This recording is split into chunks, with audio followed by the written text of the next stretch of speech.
Hello everyone, welcome to my channel smart science পড়াশোনা। আজ আমি ক্লাস 8-এর ফিজিক্যাল সায়েন্সের একটি চ্যাপ্টার যার নাম রাসায়নিক বিক্রিয়া এটি শুরু করছি। বেশ কিছু টপিক যেমন রাসায়নিক বিক্রিয়ার প্রভাবক, অনুঘটক, এছাড়াও উৎসেচক, এই টপিকগুলো আজকের ক্লাসে আমি কভার করব। তো ক্লাসটা শুরু করছি।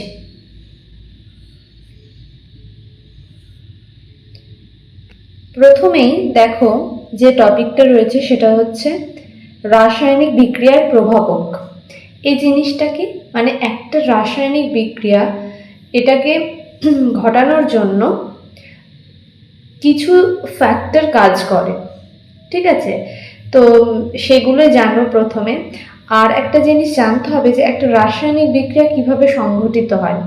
রাসায়নিক বিক্রিয়ায় অংশগ্রহণ করে যে সমস্ত পদার্থ তাদের বলা হচ্ছে বিক্রিয়ক।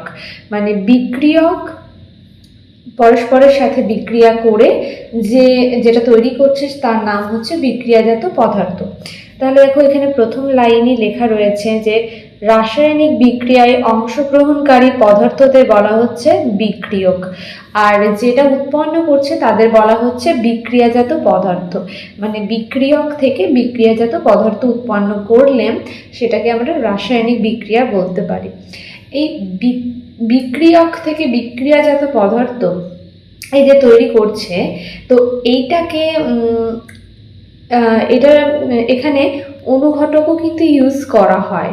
তো সেগুলো আমরা পরে জানছি। তো এইটুকু আগে জানবে যে একটা রাসায়নিক বিক্রিয়ায় মেন যেটা অংশগ্রহণ করে সেটা হচ্ছে বিক্রিয়ক, ঠিক আছে?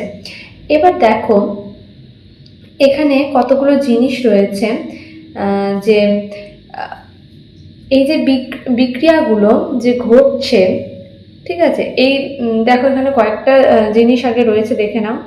প্রথমেই রয়েছে যে কেরোসিন বা কয়লা পুড়তে অক্সিজেন চাই, তাই তো? অক্সিজেন চাই। এবার খোলা হাওয়ায় কেরোসিন বা কয়লা কি নিজে নিজে জ্বলে ওঠে?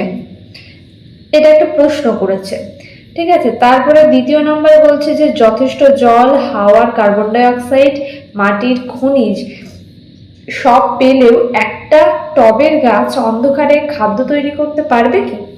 আর 3 নাম্বার বলেছে খেলনা বন্দুকের ক্যাপ কি রেখে দিলেই ফেটে যাবে বা জোরে আঘাত করতে হয়? তাহলে অবশ্যই এগুলোর পিছনে একটা প্রভাবক কাজ করে। এই যে 3টে ঘটনা বললাম, এই 3টে ঘটনার পিছনে একটা প্রভাবক কাজ করছে, একটা ফ্যাক্টর কাজ করছে, তাই তো? দেখো কি লেখা আছে নিচের লাইনে, যে শুধুমাত্র বিক্রিয়কগুলোকে পরস্পরের সাথে মিশতে দিলেই কিন্তু বিক্রিয়া ঘটে না। কোথাও গরম করতে হয়, কোথাও আগুন জ্বালাতে হয়, কোথাও বা চাই আলো, তাই তো? এছাড়াও চাপ, দ্রাবক এগুলোর দরকার হয়। শুধুমাত্র যে বিক্রিয়ক আছে মানেই বিক্রিয়াটা হবে এমন কিন্তু নয়, এখানে প্রভাবকেরও প্রয়োজন রয়েছে।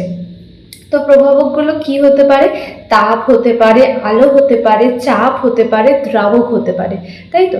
এবার আমরা প্রথম যে ফ্যাক্টর বা প্রভাবকটা রয়েছে সেটাকে নিয়ে আলোচনা করব। প্রথমে রয়েছে একদম তাপ, ঠিক আছে? তাপ দেখো কি বলছে, উপযুক্ত উষ্ণতা না থাকায় অনেক রাসায়নিক বিক্রিয়ায় শুরু হতে পারে না। যে কোনো জ্বালানি পোড়াতে হলে তা যথেষ্ট অক্সিজেন থাকলেই হবে না, উষ্ণতা বাড়াতে হবে। প্রত্যেকটা পয়েন্ট তোমরা ভালোভাবে দেখো, যেগুলো আমি করিয়ে দিচ্ছি বা যেগুলো আমি আন্ডারলাইন করে দিচ্ছি সেগুলো প্রত্যেকটা ভালোভাবে দেখবে। তো এখানে বলছে যে শুধুমাত্র যে বায়ুতে অক্সিজেন থাকলেই সেটা জ্বলে উঠবে এরকম তো কোনো মানে নেই। সেক্ষেত্রে আমাদের উষ্ণতা বাড়াতে হবে, তাই তো? তবেই তো সেটা পুড়বে। এই জিনিসটাই বলেছে, মানে তাপ এখানে একটা প্রভাবক হিসেবে কাজ করছে রাসায়নিক বিক্রিয়ার ক্ষেত্রে, এটা। এরপরে দেখো নিচের দিকে একটা পরীক্ষা বলেছে। কি পরীক্ষা দেখো, বলছে জলযুক্ত কিউপ্রিক নাইট্রেটের বিয়োজন বিক্রিয়ায় তাপের প্রভাব। কিভাবে তাপ এখানে প্রভাব ফেলছে? কিউপ্রিক, এই যে কিউপ্রিক নাইট্রেট CuNO3 হোল্ট ওয়াইজ, ঠিক আছে? তো এইটা কি হচ্ছে দেখো, কি উৎপন্ন করছে, এটা রাসায়নিক বিক্রিয়ার ফলে যে বিক্রিয়াজাত পদার্থগুলো উৎপন্ন করছে সেটা হচ্ছে কিউপ্রিক অক্সাইড, একটা NO2 মানে যেটাকে বলছে নাইট্রোজেন ডাইঅক্সাইড, যেটা হচ্ছে এর কালারটা হচ্ছে বাদামি গ্যাস উৎপন্ন করে, মানে বাদামি কালারের। তো আর অক্সিজেন। এবার দেখো কি হচ্ছে, পরীক্ষাটা ভালো করে নোটিস করবে। দুটো টেস্ট টিউবে জলযুক্ত কিউপ্রিক নাইট্রেটের নীল ক্রিস্টাল রাখা হলো। এবার একটা ঘরের উষ্ণতায় রাখা হলো, তখন কিচ্ছু মানে চেঞ্জ হলো না, যে ক্রিস্টালগুলোর কোনো কিছুই হলো না যখন রুম টেম্পারেচারে রাখা হলো। এইবার যখন সেই টেস্ট টিউবের মধ্যে যে ক্রিস্টালটা রাখা ছিল যে কিউপ্রিক নাইট্রেটে, সেটা যখন স্পিরিট ল্যাম্প দিয়ে গরম করা হলো, তখন কি হলো, ক্রিস্টালগুলো কালো গুঁড়োয় পরিণত হচ্ছে, বাদামি ধোঁয়া বেরোচ্ছে। এই যে বাদামি ধোঁয়া বেরোচ্ছে, এটা কার জন্য? এই যে নাইট্রোজেন ডাইঅক্সাইড ছিল এইটার জন্য কিন্তু বাদামি ধোঁয়ার সৃষ্টি হচ্ছে। তার মানে এখানে তাপটা একটা প্রভাবকের কাজ করলো, তাই তো? তাপের প্রভাবেই কিন্তু এখানে রাসায়নিক বিক্রিয়াটা ঘটছে, মানে কিউপ্রিক নাইট্রেট থেকে কিউপ্রিক অক্সাইড আর বাদামি যে গ্যাস নাইট্রোজেন ডাইঅক্সাইড এটা উৎপন্ন হচ্ছে, এছাড়াও অক্সিজেন উৎপন্ন হচ্ছে, তাই তো? তো এখানে তাপ তাহলে একটা প্রভাবকের কাজ করলো। নেক্সট দেখো, এই যে এই বক্সের মধ্যে যেটা রয়েছে দেখো, বলছে বিক্রিয়া শুরু করতে শক্তি প্রয়োজন, উষ্ণতা বাড়ালে অণুগুলির মধ্যে গতিশক্তি বাড়ে, তখন বেশিরভাগ রাসায়নিক বিক্রিয়া ঘটে তাড়াতাড়ি। মানে যখন উষ্ণতা বাড়ানো হবে তখন কি হবে, উষ্ণতা বাড়ালে মলিকিউলসগুলো, যে গ্যাস মলিকিউলসগুলো থাকে বা যে অণুগুলো থাকবে তাদের মধ্যে গতিশক্তিটা বৃদ্ধি পাবে, এবং গতিশক্তি যদি বৃদ্ধি পায়, গতিশক্তি বৃদ্ধি পাওয়ার ফলে কিন্তু রাসায়নিক বিক্রিয়াটা দ্রুত ঘটবে। ঠিক আছে, বেশ। এরপরে নেক্সট প্রভাবক যেটা, সেটা হচ্ছে আলো। দেখো, সালোক সংশ্লেষ আমরা সবাই জানি। তো সালোক সংশ্লেষের ক্ষেত্রে কি হয় দেখো, যে সবুজ উদ্ভিদ ও কিছু ব্যাকটেরিয়া সূর্যের আলোর শক্তিকে খাদ্যের রাসায়নিক শক্তিতে পরিণত করে, তাই তো? যে সালোক সংশ্লেষের ফলে সবুজ উদ্ভিদ কি করছে, আলোর যে শক্তি সেটা খাদ্যের রাসায়নিক শক্তিতে পরিণত করছে। তার মানে এখানে আলো একটা প্রভাবক হিসেবে কাজ করছে। যেটা দেখো এখানে এই যে বিক্রিয়াটা রয়েছে সেটা দেখো, কার্বন ডাই অক্সাইড আর জল পরস্পরের সাথে বিক্রিয়া করছে, কার উপস্থিতিতে? আলোর উপস্থিতিতে কিন্তু এটা। এবং কি উৎপন্ন করছে? গ্লুকোজ C6H12O6 আর 6 অণু অক্সিজেন, তাই তো? সালোক সংশ্লেষ হচ্ছে একটা অতি জটিল রাসায়নিক প্রক্রিয়া, আলোর অনুপস্থিতিতে তা শুরু হতে পারে না। এইটা মাথায় রাখতে হবে যে সালোক সংশ্লেষ হচ্ছে এমন একটা প্রক্রিয়া যেটা হচ্ছে আলোর উপস্থিতি ছাড়া ঘটতেই পারে না এটা। ঠিক আছে, বেশ। এরপর নেক্সট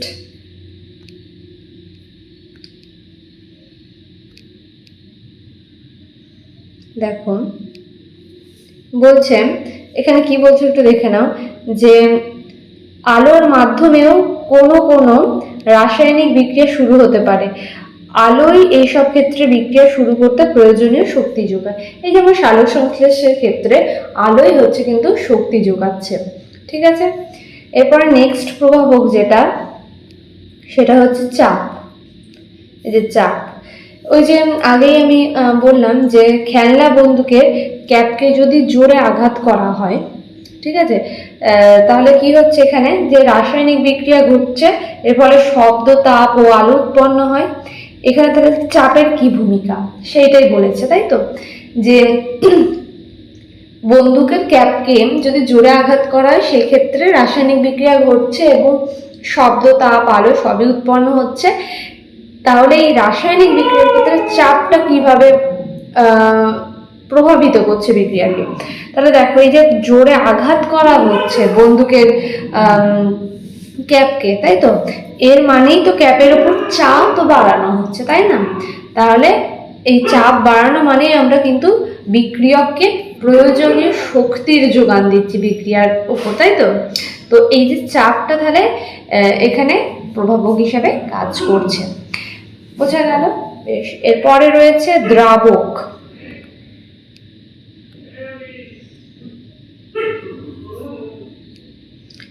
এরপর রয়েছে দ্রাবক।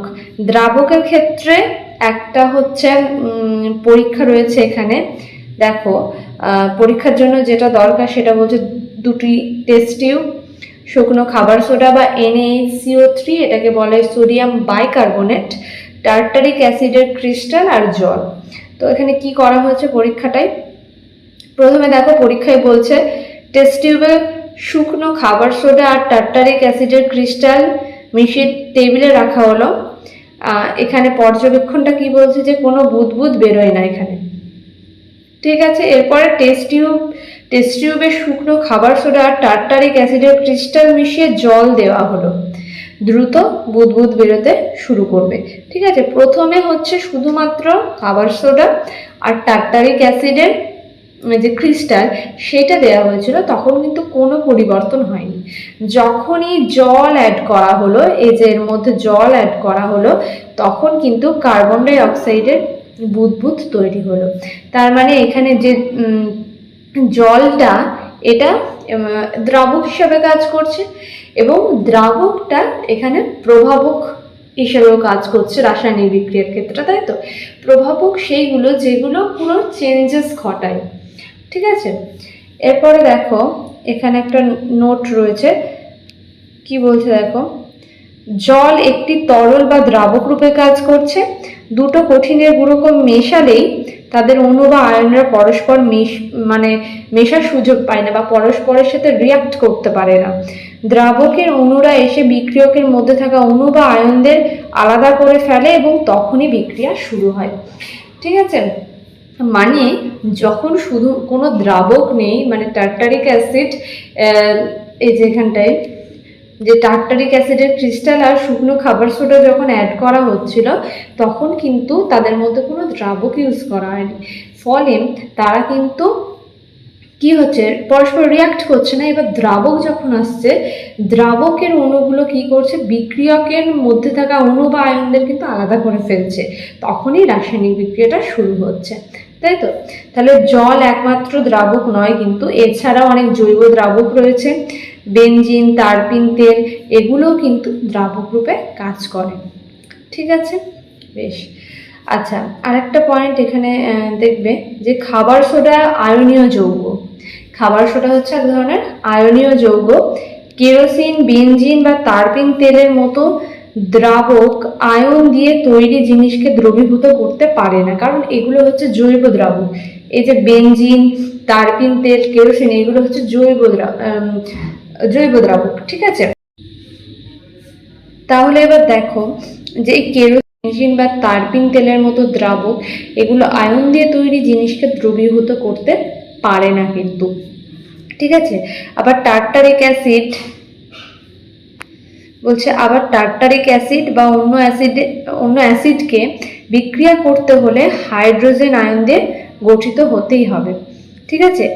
সেই ঘটনা জলে ঘটতে পারে, কেরোসিন, পেট্রোল বা তারপিন তেলের মতো দ্রব্যকে ঘটতে পারে না, সেখানে বিক্রিয়া শুরুই হবে না। তাহলে এই যে এইটুকু খুব ভালোভাবে তোমরা নোটিস করবে, যে যদি প্রশ্ন আসে যে কেন যে কেরোসিন, বেনজিন বা তারপিনের মতো দ্রাবক আয়ন দিয়ে তৈরি জিনিসকে দ্রবীভূত করতে পারে না, ঠিক আছে? এরপরে নেক্সট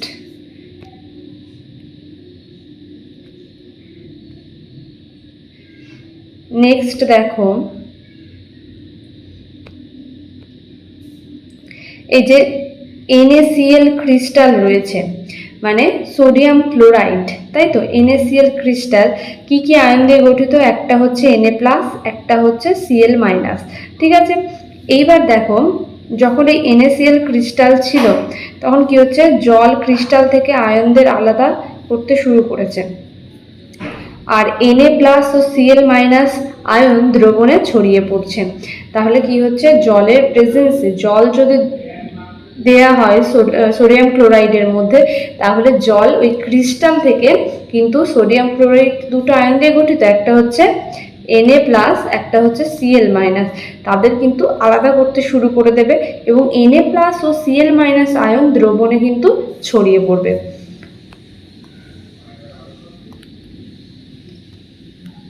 নেক্সট কি বলছে দেখো, বলছে যেসব যৌগ আয়ন দিয়ে তৈরি তারা বিভিন্ন জৈব দ্রাবক, যেমন ইথার, বেনজিন, ক্লোরোফর্ম, যেটা আমি বলেই দিলাম যে এরা জৈব দ্রাবক, জৈব দ্রাবকের চেয়ে জলে বেশি দ্রাব্য। আয়নীয় যৌগগুলো সবসময় জলে দ্রাব্য। এই যে পয়েন্টটা আমি বললাম, এই পয়েন্টটা কিন্তু খুব ইম্পর্টেন্ট। যদি বলে দেয় NaCl কিসে বেশি দ্রাব্য হবে, বেনজিনে নাকি জলে, তখন উত্তর হবে জলে, কারণ আয়নীয় যৌগগুলো জলে বেশি দ্রাব্য হয়।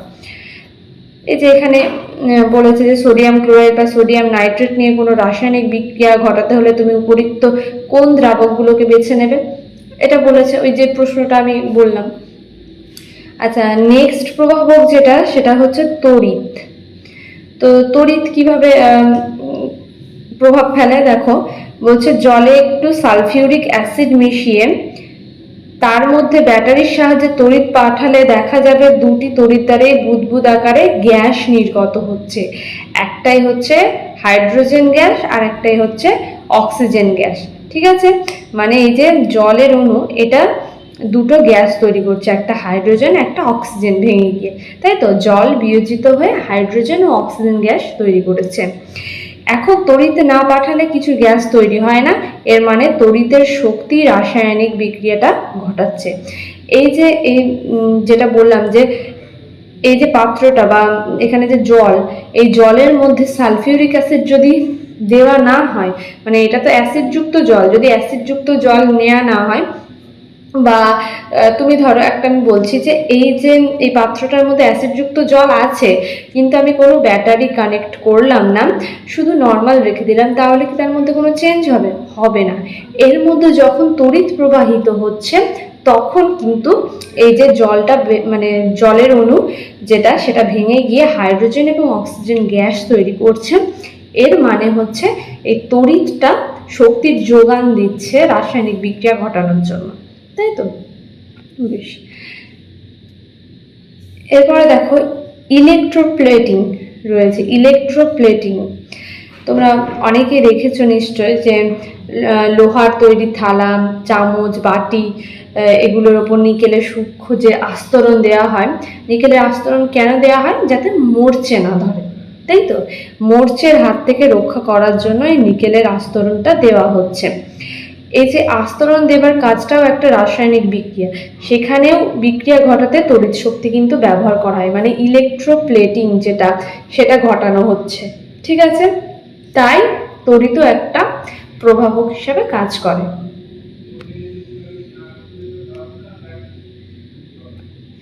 নেক্সট টপিক আমাদের যে অনুঘটক, খুব ভালো করে দেখবে এবং খুব ইম্পর্টেন্ট একটা টপিক।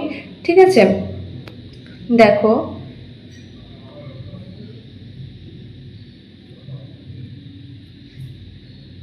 খুব ইম্পর্টেন্ট টপিক অনুঘটক। তো অনুঘটক কি? অনুঘটকের মেন কাজ হচ্ছে, এটা কিন্তু বিক্রিয়ায় অংশগ্রহণ করছে না, মানে এটা শুধুমাত্র বিক্রিয়াটাকে কি করছে, বিক্রিয়াটা বেগ বৃদ্ধি করার জন্য ব্যবহার করা হচ্ছে। ঠিক আছে, যেসব পদার্থ রাসায়নিক বিক্রিয়ার বেগ বাড়ায় তাদের বলা হচ্ছে অনুঘটক, বা ইংলিশে যেটাকে বলা হয় ক্যাটালিস্ট। ঠিক আছে, এবার যখন দেখা যায় যে কোনো বিক্রিয়া খুব ধীরে ধীরে ঘটছে, তখন এই ক্যাটালিস্ট বা অনুঘটক কিন্তু ব্যবহার করা হয়। অনুঘটকের কাজকে বলা হয় অনুঘটন বা ক্যাটালিসিস। ঠিক আছে, এই যে টার্মগুলো, এগুলো খুবই গুরুত্বপূর্ণ, তোমরা দেখবে। হাইড্রোজেন পারঅক্সাইড বা H2O2, এটা হচ্ছে বর্ণহীন তরল এক ধরনের, এটা খুব সুস্থিত নয়, তো সাধারণ তাপমাত্রায় খুব ধীরে ধীরে ভেঙে যায় আর জল ও অক্সিজেন তৈরি করছে। এই যে হাইড্রোজেন পারঅক্সাইড নিজে নিজে ভেঙে যাচ্ছে এবং জল ও কার্বন ডাই অক্সাইড তৈরি করবে। এই দেখো, এবার একটা পরীক্ষা বলেছেন, পরীক্ষাটা কি দেখো, যে একটা টেস্ট টিউবে অল্প হাইড্রোজেন পারঅক্সাইড দ্রবণে সমপরিমাণ জল মিশিয়ে রেখে দেওয়া হলো। ঠিক আছে। তো এখানে কি হচ্ছে যে বুদবুদ বেরোবার হার খুবই কম, মানে এই যদি শুধুমাত্র টেস্ট টিউবের মধ্যে হাইড্রোজেন পারঅক্সাইড আর তার সমপরিমাণ জল মেশানো হয়।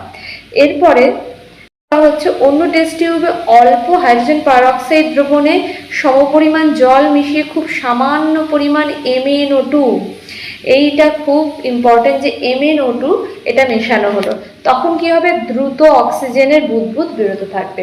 তাহলে আমরা সিদ্ধান্তে কি পৌঁছাতে পারি যে MnO2 এটার ফলে রাসায়নিক বিক্রিয়ার বেগটা বেড়ে যাচ্ছে। আগে যে বুদবুদ বেরোচ্ছিল সেটার হার কিন্তু খুবই কম ছিল, কিন্তু এখন যে বুদবুদ মানে সৃষ্টি হচ্ছে সেটা কিন্তু মানে দ্রুত অক্সিজেনের বুদবুদ কিন্তু বেরোচ্ছে, তাই না? তার মানে MnO2 এটা কিন্তু অনুঘটক হিসেবে কাজ করেছে। তাহলে এই যে হাইড্রোজেন পারঅক্সাইড সেটা ভেঙে জল আর অক্সিজেন তৈরি করছিল আগে, এর মধ্যে যদি সামান্য পরিমাণ MnO2 বা ম্যাঙ্গানিজ ডাইঅক্সাইড দেওয়া হয় তাহলে কিন্তু বিক্রিয়াটা দ্রুত ঘটবে। তাই MnO2 একটা অনুঘটকের কাজ করে, ঠিক আছে। আচ্ছা, এরপরে মোস্ট ইম্পর্টেন্ট একটা জিনিস যে অনুঘটকের বৈশিষ্ট্য, এটা কিন্তু এক্সামে আসে, খুব ইম্পর্টেন্ট এক্সাম পারপাসে। তো প্রথম পয়েন্ট কি বলছে দেখো, অনুঘটক রাসায়নিক বিক্রিয়ায় অংশগ্রহণ করে না কিন্তু বিক্রিয়া শেষে আবার তাকে ফিরে পাওয়া যায়। মানে আমি বলেই দিলাম একদম প্রথমে অনুঘটক বর্ণনার সময় যে অনুঘটক কিন্তু রাসায়নিক বিক্রিয়ায় অংশগ্রহণ করে না। এমন কোনো অনুঘটক হয় না যা সব বিক্রিয়ার বেগ বাড়াতে পারবে, মানে এক একটা বিক্রিয়ার জন্য একটা নির্দিষ্ট পরিমাণে অনুঘটক থাকে। 3 নম্বর পয়েন্ট বলছে কোনো বিক্রিয়ায় কোনো অনুঘটক উপযোগী, মানে কোনো বিক্রিয়ায় কোন অনুঘটক উপযোগী হবে তা পরীক্ষা করে বার করতে হয়, বিক্রিয়ার সমীকরণ দেখেই বলা যায় না। তাহলে এই 3টে পয়েন্ট কিন্তু খুব ইম্পর্টেন্ট। এই 2 আর 3 সিমিলার প্রায় অনেকটাই। তো ফার্স্ট হচ্ছে অনুঘটক রাসায়নিক বিক্রিয়ায় অংশগ্রহণ করে না, সেকেন্ড এমন কোনো অনুঘটক হয় না যা সব বিক্রিয়ার বেগ বাড়াতে পারবে, আর 3 নম্বর হচ্ছে কোনো বিক্রিয়ায় কোন অনুঘটকটা, মানে কোন বিক্রিয়ায় কোন অনুঘটকটা উপযোগী হবে সেটা কিন্তু পরীক্ষা করে বার করতে হয়, কোনো সমীকরণ দেখে বলা যায় না। আচ্ছা, রাসায়নিক শিল্পে নানান প্রয়োজনীয় যৌগ যেমন ammonia, nitric acid, sulphuric acid এগুলো তৈরি করতে কিন্তু অনুঘটক খুবই গুরুত্বপূর্ণ ভূমিকা পালন করে। তাহলে এই যে অনুঘটকের বৈশিষ্ট্য এটা তোমরা খুব ভালোভাবে রেডি করবে, এটা কিন্তু এক্সামে আসে।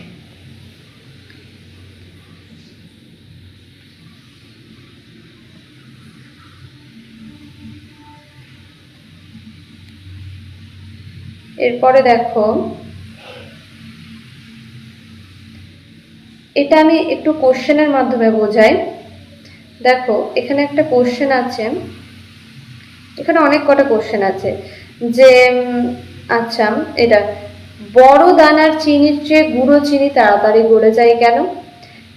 2 হচ্ছে বাড়িতে ধুনো দেবার সময় বড় টুকরোর চেয়ে সমান ওজনের গুঁড়ো ধুনো তাড়াতাড়ি কিভাবে জ্বলে ওঠে? আর এই যে ধরো আস্ত আলুর চেয়ে ছোট আলু মানে টুকরো টুকরো করে গেলে কেন বেশি সেদ্ধ হয়ে যায় তাড়াতাড়ি? তো এটার একটাই কারণ, সেটা হচ্ছে এই যে ছবিটা দেখতে পাচ্ছ তোমরা, এই যে ছবিটা, তো ভালো করে দেখো, এখানে একটা চক ছিল, চকটাকে ভাঙা হলো, তার ফলে কিন্তু ক্ষেত্রফল বাড়লো, আরো খণ্ড করা হলো, তার ফলে আরো ক্ষেত্রফল বৃদ্ধি পেল। ক্ষেত্রফল বৃদ্ধি মানে তার উপরিতলে অণু, পরমাণু ও আয়ন কি হচ্ছে, বেশি হয়ে যাচ্ছে, তাই না? এর ফলে বিক্রিয়া কিন্তু তত বেশি তাড়াতাড়ি ঘটবে, মানে ক্ষেত্রফল যত বেশি, অণু, পরমাণু বা আয়নের সংখ্যা তত বেশি, এর ফলে বিক্রিয়া তত তাড়াতাড়ি হবে। এইটুকু মানে এই যে কথাটুকু লেখা আছে এটাই হচ্ছে নিচের এই সব কোশ্চেনগুলোর অ্যান্সার, এই সব কোশ্চেনগুলোর অ্যান্সার হচ্ছে ওই পয়েন্টটা, ঠিক আছে? বেশ, নেক্সট টপিক, আজকের শেষ টপিক, সেটা হচ্ছে জৈব অনুঘটক বা উৎসেচক বা এনজাইম, ঠিক আছে? তো এনজাইম হচ্ছে বেসিক্যালি এটা কি দেখো, জৈব অনুঘটক বা এনজাইম না থাকলে জীবকোষে বেশিরভাগ রাসায়নিক পরিবর্তন ঘটতে পারত না। আর এই যে জৈব অনুঘটক এরা কিন্তু প্রধানত প্রোটিন জাতীয় যৌগ।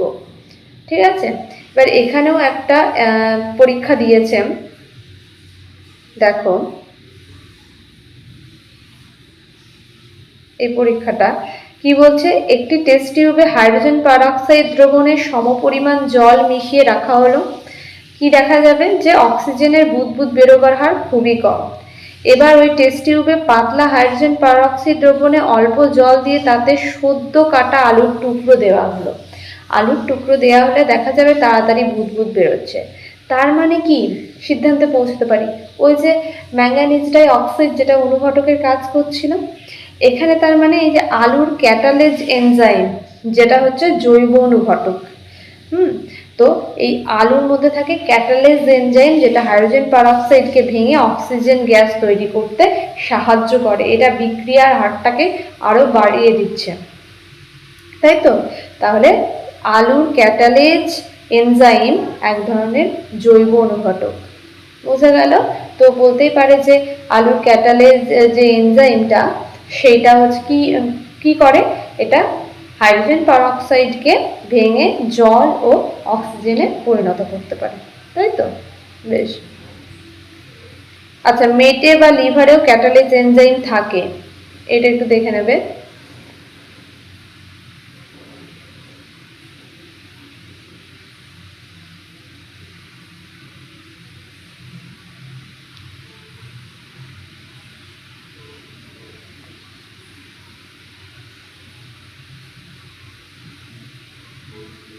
আচ্ছা, এটা দেখো, এখানে আরো একটি পরীক্ষা। দেখো কাচের গ্লাসে কি করা হচ্ছে, অড়হর ডালের গুঁড়ো নেওয়া হয়েছে, সাথে ইউরিয়া প্লাস জল নেওয়া হয়েছে। ঠিক আছে, তাহলে এখানে দেখো কি বলছে, যে মানে সামান্য জলে খানিকটা ইউরিয়া গুলে 1 চামচ অড়হর ডালের গুঁড়ো দিয়ে মিনিট 10 ভিজিয়ে রাখতে হবে। ঠিক আছে, সাবধানে শুকলে অ্যামোনিয়ার গন্ধ পাওয়া যাবে, ফেনাফথ্যালিন দিলে দ্রবণটি গোলাপি হয়ে যাবে। কেন ফেনাফথ্যালিন যখন দেয়া হচ্ছে, এই যে যখন ইউরিয়া প্লাস জল সাথে অড়হর ডালের গুঁড়ো দেওয়া হচ্ছে তখন অ্যামোনিয়া তৈরি হচ্ছে, এবং এর মধ্যে যখন ফেনাফথ্যালিন দেওয়া হচ্ছে তখন সেটা পিঙ্ক বা গোলাপি হয়ে যাচ্ছে ফেনাফথ্যালিন দেওয়ার ফলে। এবার এই যে ফেনাফথ্যালিন এটা কিসের কাজ করছে, এটা ইন্ডিকেটর বা নির্দেশকের কাজ করছে, তাই তো? এবং কেন এটা গোলাপি হয়ে যাচ্ছে, কারণ অ্যামোনিয়া একটা কি ক্ষার দ্রবণে ফেনাফথ্যালিন গোলাপি হয়, অ্যাসিড দ্রবণে বর্ণহীন হয়ে যায়, তাই তো? এবার দেখো এখানে কি লেখা রয়েছে, অড়হর ডাল বা তরমুজের বীজে ইউরিয়েজ, ভালো করে দেখবে যে ইউরিয়েজ বলে এক ধরনের এনজাইম থাকে। ইউরিয়ার সাথে জলের বিক্রিয়া ঘটিয়ে অ্যামোনিয়া তৈরি করে। দেখো ইউরিয়ার সংকেতটা ভালো করে দেখবে, CONH2 প্লাস ওয়াটার, এর সাথে বিক্রিয়া করে কার্বন ডাই অক্সাইড আর অ্যামোনিয়া তৈরি করছে। অ্যামোনিয়া দ্রবণকে ক্ষারীয় করে দিচ্ছে, এর ফলে ফেনাফথ্যালিন দেওয়ার ফলে কিন্তু দ্রবণটা গোলাপি হয়ে যাচ্ছে। এই মানে বিক্রিয়াটা খুব ইম্পর্টেন্ট, ভালোভাবে দেখবে।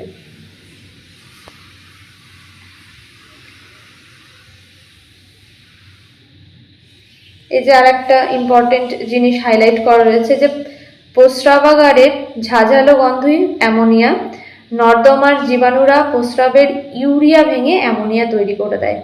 ঠিক আছে, এবার দেখো খাবারের বিভিন্ন উপাদান, প্রোটিন, শর্করা, লিপিড হজম করতে নানান এনজাইম অপরিহার্য হয়। এবার বলছে দেহে খাদ্য থেকে তৈরি মানে খাদ্য থেকে শক্তি তৈরিতে, নতুন নতুন প্রোটিন তৈরিতে, ডিএনএ তৈরিতে, হরমোন, কোষপর্দা, নানান প্রয়োজনীয় লিপিড তৈরিতে, কোষের মধ্যে ক্ষতিকারক যৌগকে নষ্ট করতে অনেক এনজাইম লাগে। এনজাইম ছাড়া কোষ কখনো বাঁচতেই পারে না। এটা হচ্ছে এনজাইমের মানে বৈশিষ্ট্য বলা যেতে পারে।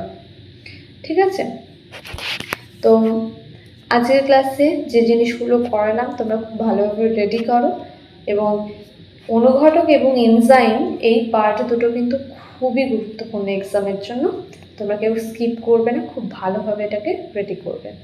তো আজকের ক্লাসটা এটুকুই থাকলো।